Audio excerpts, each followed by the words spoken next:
Now, our next guest sells a book every 11 seconds and is the woman responsible for some of the literary world's most beloved characters, including the Gruffalo, Zog the Dragon and the Snail in the Web. And this year, she officially overtook J.K. Rowling to become Britain's best-selling author of all time. Yes, the legendary Julia Donaldson joins us now. Best-selling author of all time. Well, since records were kept. Okay. That's all that counts, Julia. It must be amazing, though, to hear that people love your books so much. Well, what's amazing, really, to me, and very special, is that I think the 5 authors who've sold the most books since records were kept, I think 4 out of 5 of them are children's authors, and I think more should be made of that, you know, because people are always saying they want children to read more. But, you know, looking at the newspapers, there's not that much attention given to children's books. So, yes. So, well, your new book is called Paperchase. Here it is. I tested it out on my youngest on Sunday, who is, in fact, called James. So you can imagine the instantaneous love that he had for this book. I read it once, and then as soon as I'd finished, he turned around and said, Mum, can you read it again? Oh, well, that's the best tribute you can get. Isn't it? Isn't it? I mean, to touch so many children like that, Julia, it must just feel incredible. Well, it is it is a good feeling, yes. I do get lots of letters from children as well. Some quite funny ones. I did get one saying that they thought the Gruffalo was very boring and repetitive. So I put that letter up in the loo. And didn't you get one to a different author as well that turned up at your door? Yeah, I've had... Yeah, lots of stuff goes up on my loo wall. The loo wall is all the critics, all the people that are passing judgment that perhaps isn't quite as praising as some of the others. Is that what it is? Keeps you real? Yeah, something like that. Oh, tell us a little bit about Paperchase, then. What's the essence of this story? Yes, well, it's quite an emotional story because it's about a boy and a girl who make friends but then get separated and can't find each other. But in the middle of all that, there's a sort of amazing story of how paper is made, because they've met under a tree. The tree gets chopped down and taken off to a paper factory. And it's a little bit like This Is the House That Jack Built, you know, sort of like what happens to all the procedures in making the paper. I mean, it's not very... That bit is quite quick, but, yeah, and then it's... I won't say too much, but it's through the paper that they find each other. Their friendship is really special. I think one of the things I thought was quite interesting was because your books tend to be quite short, that makes it much harder because you've got to be more concise. All the words, every single word matters, doesn't it?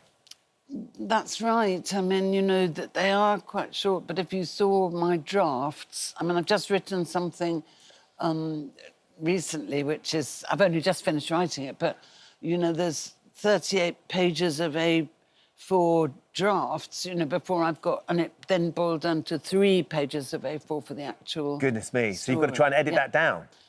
Yeah, well, and it's just choosing the best words, the words that sound most musical and the rhythm that's right, the rhymes, and yeah, it's quite a labour of love. I think that's one of the most enjoying things.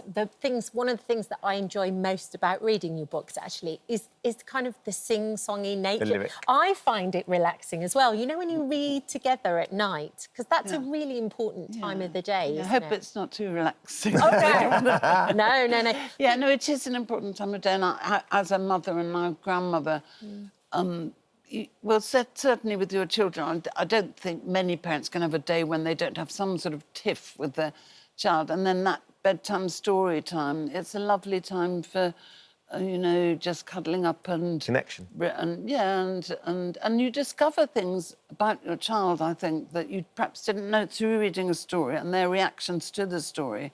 You see perhaps a different side to them that, you know, that you weren't aware of. Yes, The Gruffalo, I understand, is the most popular first book for kids that you can buy.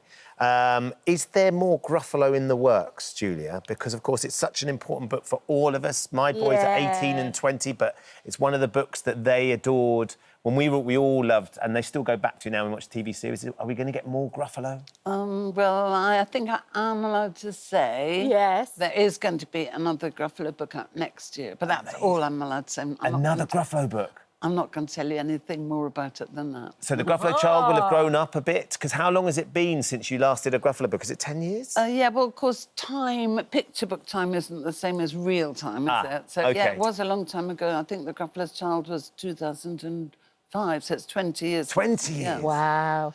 Yeah. And you quite often go and perform on stage and you are the characters and you have costumes? Yes, I got a whole props room at home and I'm, you know, done the Edinburgh Fringe with a cast, you know, with including a couple of professional actors.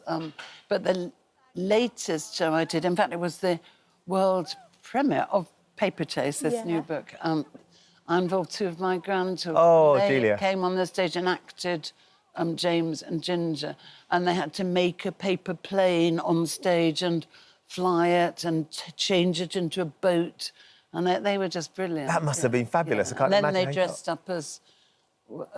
I've got a book called The Ugly Five. Of course, I I know act a that. wildebeest in that. And they were, you know, two of the baby animals. Amazing. And that. Fabulous. Well, thank you so much for coming on the show today. It is a beautiful book. I mean, it's just one of many. Yeah, and beautiful the books. illustrations by Victoria Sunday. She's a Norwegian illustrator, absolutely They're gorgeous. delicious. Yeah. Beautiful. Like all of them. Julia's new book, Paperchase, will be on shelves from tomorrow. And will you come and speak to us when the new Gruffalo comes out, Yes. please? We need details. Yeah, I just might. Yeah. Julia, thank you. Thank you for visiting our This Morning YouTube channel. We upload new content every day, so go ahead and hit that subscribe button so you don't miss out. And we'll see you in the morning.